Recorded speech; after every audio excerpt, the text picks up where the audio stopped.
재밌는 일이 있었죠? 예. 박근혜 전 대통령 변호사 7명 해임. 어떻게 된 거죠? 일단 이 변호인들 내부에 예. 알력 다툼이 있다는 사실까지는 알려졌었고요.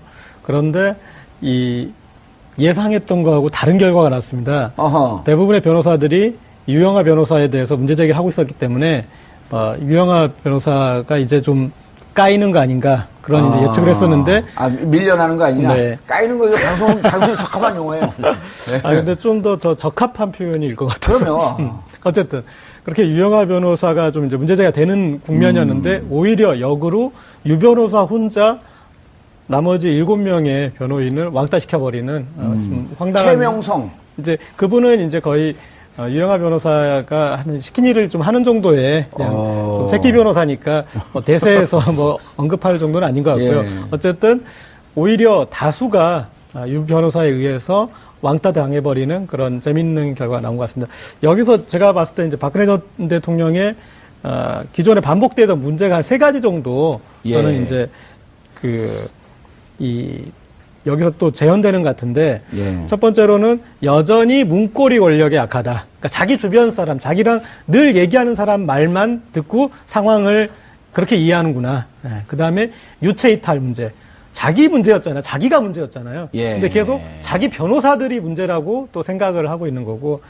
그리고 어떤 본인의 죄의식에 대해서 아직까지도 없는 거죠. 그러니까 본인은 이게 나는 선의로 했다. 나는 받아먹은 거 없다. 이런 이제 그런 그 프레임을 견지한, 그러니까 심기 관리해준 유영하 변호사만 취하고 나머지 어떤 전략적으로 임하려고 했던 변호인들을 다 무시해버린 거죠. 아니, 그런데 최 변호사님, 손범규 변호사는 헌재 때부터 있지 않았었나요? 그렇습니다. 예. 손범규 변호사 예, 꽤 가까이 있는 거로 대리인이었죠. 예, 우리가 가까이 있는 거로 이렇게 인식을 하고 있었는데 예. 손범규도 날라갔네요. 유영하 변호사만큼은 안 됐나 봐요. 그러니까 그 헌법재판소에 또 일종의 패소 경험도 있고 하니까 예. 손범규 변호사도 이제 형사재판에서는 좀 전략을 치밀하게 또 헌재와는 다르게 세워야 될 거 아니냐라는 생각을 했을 것 같은데 글쎄요, 무슨 전략이나 뭐 이런 것들을 떠나서 일단 우리 고 기자님 말씀하신 것처럼 본인이 한번 믿고 의지한 사람하고 끝까지 간다. 그 다음에 그 믿고 의지해야 되는 사람은 나한테 좋은 얘기만 해주는 사람만을 믿는다. 그게 더 큰 비극으로 이제 될 것 같습니다. 그 전에 보도에 의하면은 구치소에서 이제 지인 명단을 이렇게 제출하게 돼 있는데 거기다가 유영하 변호사하고 윤전추 씨만 썼다는 거잖아요. 그리고 서양희 변호사가 또 그 남편과 상의를 아마 했을 것 같은데 변호인단 교체 문제 같은 걸 상의하기 위해서 만나러 간다. 예. 이런 뉴스가 있었고 실제로 접견 신청을 했는데 또 거부해서 못 만났다는 뉴스가 나왔죠. 그렇죠. 그러니까 이분은 객관적으로 본인한테 도움을 주는 어떤 전문가들이 필요한 게 아니라 그냥 지금도 본인의 비위를 맞춰주고 듣기 좋은 얘기 해주는 사람을 여전히 그냥 그 사람들하고만 있겠다. 그런 아집을 부리시는 것 같아요. 좀 안타까운 일입니다. 아집일까요? 아니면 그냥 본인이 정말 그렇게 이거 우리 정신분석 전문가를 얘기를 좀 들어봐야겠는데 이태강 정신분석 뭐 어떤 심리예요? 이게 이제 일반적인 분들도 다 가지고 계시는데, 이 비슷한 심리 상태를. 예. 근데 이제 이 박 전 대통령은 상당히 좀 강하죠. 그게 이제 보통 일반적으로, 이 프로이드 용어로 보면 쥐인간이라는 게 있습니다. 쥐인간. 주인간? 쥐. 주인간? 마우스. 네. 예. 그건 주인간이 NBA 뭐냐 아니에요? 그러면. 그거는 이제 우리가 뭐 이렇게 그분을 불렀던 것 같고요. 그렇게. 그게 아니라 이제 심리적으로 이제 주인간이라는 케이스가 있어요. 그게 뭐냐 그러면 쥐가 이제 자기 항문을 계속 이제 깔아먹는다라는 이제 강박증을 가진 사람이죠. 근데 알고 봤더니 이제 그 쥐가 사실은 이제 아버지의 이름입니다. 아버지입니다, 아버지. 아버지로부터 이렇게 여러 가지 받았던 경험들, 또는 뭐 어뷰즈일 수도 있고, 이 약간의 그 부정적인 어떤 경험일 수도 있고, 이제 그런 것들을 통해서 계속 이제 아버지에 의존하게 되는 그런 건데. 아버지를 비판하면서 아버지를 닮아가는 그런 경향성을 얘기하는 건가요? 굉장히 의존적인 성격이죠. 의존적. 의존적이고, 그래서 저는 이런 그 심리가 상당히 이해가 되는 게, 궁지에 몰릴수록 이런 사람들은 주변에 있는 자기에게 좋은 말만 해주는 사람의 말을 듣게 돼 있습니다. 그러니까 이제 대표적으로 이 역사 속에서 굉장한 폭군들, 예. 강력한 힘을 발휘했던 그런 폭군들이 사실 굉장히 의존적인 인간들이었어요. 오. 그래서 이제 자기 주변에 어떤 믿을 수 있는 사람들을 제외하고는 다 이제 이렇게 쳐내버리는. 그러니까 뭐 깐다고 그랬는데 다 까버리는 거죠. 그래가 다 이제 죽여버린다든가, 뭐 몰살시켜버리고. 야, 오늘은 상당히 설득력이 있어 보이는데. 저 항상 제가 말하면 설득력 있습니다. 제가 시청자들한테 미안해서 설득력 있는 척 하는 거예요, 그냥. 여하튼 뭐 그렇지 않을까. 그래서 예. 지금 상당히 궁지에 몰려있고 수세적인데, 그래서 일반적으로 판단할 수 있는 것과는 다른 방향의 결정을 지금 내리고 있다. 라는 생각이 드는. 근데 본인은 굉장히 이제 이것이 자기 보호 본능과 관련이 돼 있기 때문에 안정감을 느끼고 있을 것이다. 저는 그렇게 본인은 생각합니다. 잘못한지 잘 모르고. 본인은 일단 잘못한 지금 게 이런 판단. 예, 잘못한 게 없죠. 예. 그리고 이제 본인 스스로 무죄이기 때문에 지금 굉장히 순수한 상태잖아요. 예. 그 무죄를 인정해 줄 수 있는 사람들한테만 본인의 어떤 그런 마음을 여는 거죠, 지금. 그렇지 않고. 자, 무죄라고 판단한다면 왜 교도소에 와 있다고, 구치소에 와 있다고 생각할까요? 이제 그게 이제 우리 정봉주 이 진행자 같은 분들 때문에 와 있다고 생각하는 거죠. 자기에 대한 어떤 나쁜 이렇게 이야기를 계속 난 만들어내고. 박사모 회원인데? 뭐 그렇게 생각하시는 겁니다. 우리가 예. 실질적으로 만들진 않죠. 만들진 않고 우리가 없는 사실을 지어내가지고 감옥에 보낸 건 아니지 않습니까? 예. 근데 언론이라든가 뭐 좌파라든가 아. 여러 빨갱이들이 지금 음모를 꾸며가지고 결국 내가 이렇게 궁지에 몰려서 들어와 있다. 그러니까 1월 1일 날 기자간담회 때 엮였다라고 하는 표현. 네. 그 다음에 정규제 TV에서 오랫동안 기획된 것에 네. 엮인 것 같다. 전혀 그러니까 거기에 대해서 생각이 바뀌지 않는 거죠. 그것이 진실이라고 이분은 믿고 있는 거예요. 어허, 큰일 났네. 이거 무기로 가겠네, 무기. 근데 뭐 바꾸기가 굉장히 어렵죠. 제가 볼 때는. 바꾸기 굉장히 어렵고 앞으로 계속 저는 조사를 하더라 혐의를 계속 부정할 거라고 저는 봅니다. 예. 최 변호사님, 이렇게 되면 지금 박근혜 전 대통령에게 적용된 혐의가 뇌물죄란 말이에요. 예. 뇌물죄도 지금 특가법이 적용된단 말이에요. 이게 433억이에요. 그리고 검찰에서 기소한 거는 298억. 네. 그 다음에 특검에서 그 최순실, 누굽니까? 이재용 부회장을 한 건 433억.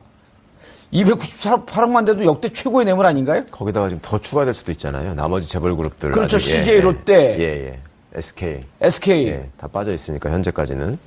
SK하고 롯데만 앞에 두게 한 120, 30억 또 되거든요. 예. 거기서도 최소한 진짜 100억 이상 추가될 것 같다라고 다들 그러시던데. 그러니까 이분이 보통 사람들하고 원래 이제 현실 인식이 달랐던 분이니까 지금 이태광 교수님 말씀을 듣고 보니까 저도 그 독재자 말씀 과거에 굉장히 설득력이 있는 말씀 같아요. 예. 그러니까 그 사람들이 아니, 최 변호사가 동의하면 무척 설득력 있는 거예요. 고마워하세요. 여기. 감사합니다. 예, 고맙다고 인사 한번 하세요. 감사합니다. 혼자서 하여튼 모든 거를 결정하고 자기 마음대로 하던 사람들을 이제 독재자라고 하잖아요. 예. 그런 시스템이나 또 누구의 충언이나 이런 것들을 무시하는 사람들이 이제 독재자가 되는 것인데 그런 분들이 역사적으로 진짜 보이는 모습을 보면은 정말로 주변에 간신들만 남고 그러니까요. 약간의 좋은 얘기를 하는 사람들은 전부 다 적으로 돌려가지고 배척을 하는데 이번에도 보면 변호사들이라는 건 자기를 위해서 존재하는 사람들인데 이걸 해임을 시켰단 말이에요. 그러니까 사임이 아니고 해임이라는 게 중요합니다. 그러니까 변호인들 스스로 예. 아 이분은 변호하는 게 도대체 나하고 지금 맞지 않다 내지는 역부족이다 아니면 예. 내가 상대하지 말아야 되겠다 이래서 변호사가 스스로 물러난 게 아니라 변호인들도 자기가 아직은 변호인이라고 생각하고 있는 상황에서 해임을 시켜버리고 언론을 통해서 보고. 예, 변호사들은 언론을 통해서 그걸 알게 되고 이런 기가 막힌 일이 벌어졌고요. 아마도 유영하 변호사를 통해서 다른 변호사들이 지금 다른 생각을 하고 있습니다. 이렇게 얘기를 듣고 무슨 생각을 합니까? 라고 물었을 때 나는 무죄라고 생각하는데 이분들은 일정 부분 인정할 건 인정하고 법리적인 싸움을 한다라고 합니다. 이렇게 얘기를 하니까 아니 어떻게 나한테 그럴 수가 있어요. 이렇게 하면서 바로 해임을 한 거 아닌가 싶은데 이게 그러니까 앞뒤도 없고 그냥 언론 보도에 따르면 여기 지금 해임된 변호사들이 인정할 건 인정하자라고 하는 문구들이 나와요. 네네. 사실관계가 명백해 있으니까 예. 그것까지 부인할 수는 없으니까 어느 정도는 인정하고 이제 법리 다툼을 좀 정교하게 해보자라는 의견들을 아마도 낼 수밖에 없었고 그래야 할 것 같은데 그것도 싫은 거죠 지금. 내가 그런 사실 자체를 부인하고 있는데 왜 그걸 인정하면서 법리 다툼을 한단 말이냐. 이런 생각에 빠져가지고 지금 변호인들을 원망하면서 해임해버린 셈이 되는 거니까. 예. 이게 지금 이제 남아있는 변호사가 그동안에 또 사건을 잘 진행해 와가지고 본인이 구속이 안 됐다면 또 모르겠는데 어떻게 보면 그 구속까지 이르게 한 당사자인 변호사는 신뢰하고 거기서 좀 벗어나게 하려고 좀 노력을 해보는 사람은 못 믿고 예. 이렇게 되면 나중에 추가로 변호인을 선임하고 싶더라도 어떤 변호사가 그걸 하고 싶어 하겠습니까? 그러니까 우리가 문제죠. 그 다시 반출을 해보면 10월, 11월 최순실 박근혜 게이트가 터졌을 때 네. 언론 보도만 따르면 우리가 내부까지 들어가서 볼 수는 없지만 네. 이른바 이제 최재경 민정수석은 검찰 조사를 나가라. 네. 이럴 때 유영아는 나가지 말라. 네. 그렇습니다. 인정할 건 인정하고 빨리 조사받고 덮자. 네. 인정할 게 뭐가 있냐. 그리고 헌재에 가서도 역시 법리투쟁을 하자라고 하는 사람을 정치투쟁으로 돌게 했고. 네. 이런 게 완전히 궁지로 빠지게 한 사람 말만 지금 믿고 있단 말이에요. 글쎄 말입니다. 그러니까 본인이 궁지에 몰렸다고 생각을 하면은 다른 생각이라도 해볼 텐데 지금 그 생각도 안 하고 예. 오로지 그냥 깊이 억울하게만 한 것 같아요. 거기 가보니까 더 억울한가 봐. 나를 왜 여기다가 이런 데다 넣어서 밥을 이렇게 이런 걸 먹이지? 이런 생각만 드나 봐요, 아마. 그렇죠. 무슨 버섯이었죠? 그때 보면 몇백만 원짜리? 송로버섯. 송로버섯. SNS에 그게 돌더라고요. 네, 그거 꽤 비싼 겁니다. 예, 네, 박근혜 구하기가 대통령 어렵고. 송로버섯이 전 대통령 그립겠습니다. 근데 우린 그리울 것도 없어요. 먹어본 적이 없으니까. 먹어본 사람만 그리워하는 거죠. 그렇습니다. 이 교수님, 네. 먹어봤냐고요? 뭐요? 송로버섯이요? 송로버섯 싸요. 그럴 가능성이 없기 때문에 아예 묻지도 않았어요. 자, 그런데 변호사는 이제 그럼 그 둘이 하나요? 어떻게 되나? 이렇게 되면 믿을 만한 사람이 없을 네. 거 아니에요? 이제는 점점 더. 근데 뭐 변호사라는 게 사실은 그 법리 다툼과 관련돼 가지고 상담을 받는 건데 예. 뭐 이분이 원하는 상담이란 건 뻔한 것이죠. 그러니까 지금 현재 법리적으로 싸워서 내가 뭐 무죄를 입증하겠다 이런 것이 아니고 나는 그냥 무죄다. 그리고 그 믿음을 공고하게 만들어줄 어떤 그 성도 집단이 필요한 거죠. 거기에 아마 그 계속 선전선동의 어떤 방식으로 틈만 나면 뭐 앞으로 차기 정권이 오더라도 저는 계속 그런 식으로 아하. 예를 들어서 뭐 무기징역을 받더라도 그런 식으로 어떤 구심점이 되려고 하지 않을까. 그런 걸 전문용어로 확신범이라고 하나요? 확신범하고 또 틀린 건가요? 이분들은 이제 이 현실감이 없는 거죠. 본인의 어떤 세계를 없는. 만들어서 그 예. 성체 속에 들어가 있는 사람이기 때문에. 예를 들어 민주화운동을 했다가 들어간 사람들은 무슨 5년을 받든 10년을 받든 무기징역을 받든 네. 그건 확신범이거든요. 그렇죠. 내 자기가- 사상과 철학에 대한 믿음, 소신에 대한 확신. 그렇죠. 그거하고 좀 틀리다는 거죠. 이분은 이제 그런 것이라기보다는 내가 뭐 잘못한 게 그러니까 이제 어떻게 보면 그와 비슷할 수가 있는데 그럼에도 불구하고 이분이 가지고 있는 어떤 생각들은 그렇다고 뚜렷한 이 윤곽을 가지고 있는 건 아니에요. 예. 뚜렷한 이념을 가지고 있다라든가 내가 어떤 이념을 위해서 대의를 위해서 목숨을 바친다 이런 것도 아니고 본인 자신에 대한 나르시시즘이 굉장히 강하지 않나 아하. 그런 생각이 듭니다. 본인의 종교인 거죠. 아주 특이한. 나르시즘이 강한 걸 한마디로 얘기하면 이른바 깔때기인데. 그거 좀 그리고 틀린가요? 아주 라이벌이네요. 그러니까. 근데 여러 번 기회가 있었는데 놓친 것 같아요. 놓쳤죠. 네. 예. 그러니까 보면은 유영하 변호사가 문고리 변호사 역할을 하면서 그러니까 문고리 밖에서 어떤 다양한 조언을 해줬던 그룹들 그리고 사실은 이 사안이 너무나 방대하고 복잡하기 때문에 제가 봤을 때는 변호인을 이렇게 쉽게 바꾸고 그렇게 할 사안은 아닌 것 같습니다. 법리투쟁으로 가면 변호사를 바꿀 수가 없어요. 다양한 예. 얘기를 하는 사람들 싸워야 되거든요, 그러니까 변호사들끼리. 이 지금의 일련의 과정은 박근혜 대통령을 중심에 놓고 이 변호인을 교체한 일이 아니라 간단히 얘기하면 유영하 변호사의 정치투쟁이었어요. 권력투쟁에 성공을 한 거죠. 그렇죠. 이제 지금 단계에서는 어떤 변호사가 이렇게 돌아오더라도 이제는 조연밖에 할 수 없습니다. 이 큰 예. 사안의 이 기조와. 그런데 그 유영하 변호사가 박근혜 대통령이 기조를 딱 머릿속에 세워주지 않았습니까? 사익을 추구한 게 없으시고 예. 그리고 선의로 한 일이고 이건 엮인 일이고 다 어떻게 보면 기획된 것에 불과하다. 그 그러니까 밖에 우리 지지자들은 지금 큰 일을 준비하고 있고. 네.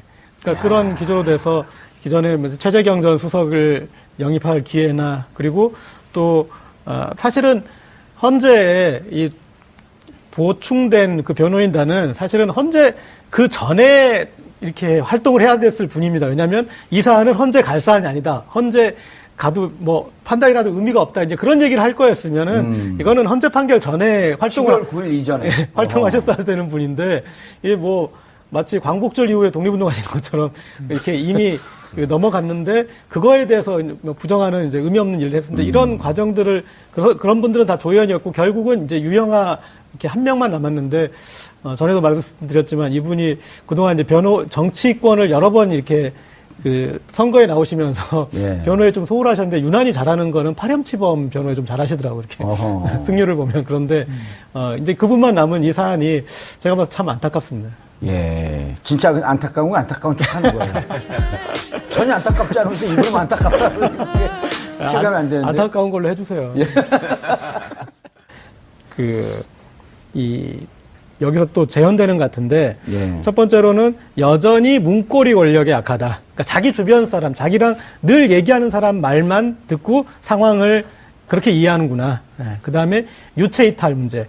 자기 문제였잖아요. 자기가 문제였잖아요. 예. 근데 계속 자기 변호사들이 문제라고 또 생각을 하고 있는 거고, 그리고 어떤 본인의 죄의식에 대해서 아직까지도 없는 거죠. 그러니까 본인은 이게 나는 선의로 했다, 나는 받아먹은 거 없다, 이런 이제 그런 그 프레임을 견지한, 그러니까 심기 관리해준 유영하 변호사만 취하고 나머지 어떤 재밌는 일이 있었죠? 예. 박근혜 전 대통령 변호사 7명 해임. 어떻게 된 거죠? 일단 이 변호인들 내부에 예. 알력 다툼이 있다는 사실까지는 알려졌었고요. 그런데 이 예상했던 거하고 다른 결과가 났습니다. 어허. 대부분의 변호사들이 유영하 변호사에 대해서 문제 제기를 하고 있었기 때문에 유영하 변호사가 이제 좀 까이는 거 아닌가 그런 이제 예측을 했었는데 밀려나는 거 아니냐? 네. 까이는 거 이거 방송에 적합한 용어예요. 근데 좀 더 적. 네. 글쎄요, 무슨 전략이나 뭐 이런 것들을 떠나서 일단 우리 고 기자님 말씀하신 것처럼 본인이 한번 믿고 의지한 사람하고 끝까지 간다. 그 다음에 그 믿고 의지해야 되는 사람은 나한테 좋은 얘기만 해주는 사람만을 믿는다. 그게 더 큰 비극으로 이제 될 것 같습니다. 그 전에 보도에 의하면은 구치소에서 이제 지인 명단을 이렇게 제출하게 돼 있는데 거기다가 유영하 변호사하고 윤전추 씨만 썼다는 거잖아요. 그리고 서양희 변호사가 또 그 남편과 상의를 아마 했을 것 같은데 변호인단 교체 문제 같은 걸 상의하기 위해서 만나러 간다. 예. 이런 뉴스가 있었고 실제로 접견 신청을 했는데 또 이제 어떤 전략적으로 임하려고 했던 변호인들을 다 무시해버린 거죠. 아니 그런데 최 변호사님, 손범규 변호사는 헌재 때부터 있지 않았었나요? 그렇습니다. 예. 손범규 변호사 예, 꽤 가까이 있는 거로 대리인이었죠. 예, 우리가 가까이 있는 거로 이렇게 인식을 하고 있었는데 예. 손범규도 날라갔네요.